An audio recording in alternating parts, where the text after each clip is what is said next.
ಇಲ್ಲ ಇಲ್ಲಿಂದ ಹೊರಡಿ ಅಂತ ಹೇಳ್ಬಿಟ್ಟು ಹೊರಡ್ತಾರೆ. ಅಂದರೆ ಅವ್ರು ಅವತ್ತು ಹೇಳಿರೋದು ಮೋಸ್ಟ್ಲಿ ಇವತ್ತಿಗೂ ತುಂಬ ಕಾಂಟೆಂಪ್ರರಿ ಆಗಿ ತುಂಬ ರಿಲೇಟ್ ಆಗುತ್ತೆ.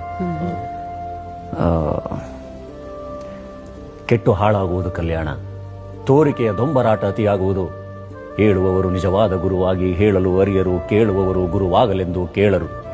ಆಚಾರ ಪ್ರಚಾರ ವಿಚಾರ ಇವೆಲ್ಲವೂ ನಿಜವಾಗದೆ ಬರೀ ನಟನೆಯಾಗಿ, ಸಮರತಿಯಾಗದೆ ವಿಪರೀತವಾಗಿ, ಶಿವಸಂತಾನವಾಗದೆ ಶನಿ ಪೀಳಿಗೆಯಾಗಿ ತೊಡೆ ತುಂಬುತ್ತದೆ. ಎದೆ ಆತ್ತಿ ಕೊರಳು ಬಿತ್ತಿ ಶಿವಾಚಾರದ ಅಭಿಮಾನ ಮೇರೆ ಮೀರಿ ಬಿಜ್ಜಳನ ಪ್ರಾಣಕ್ಕೆ ಎರವಾಗುತ್ತದೆ. ಅನ್ಯತಾ ಆಚರಿಸುವವರು ಭ್ರಷ್ಟರಾಗುವರು, ವಿಚಾರ ವಿಮರ್ಶೆಗಳು ಗಡಿಪಾರಾಗುವವು. ಅವಿಚಾರ ಕರ್ಮಟತೆಗೆ ಗೋಪುರ ಕಟ್ಟುವರು.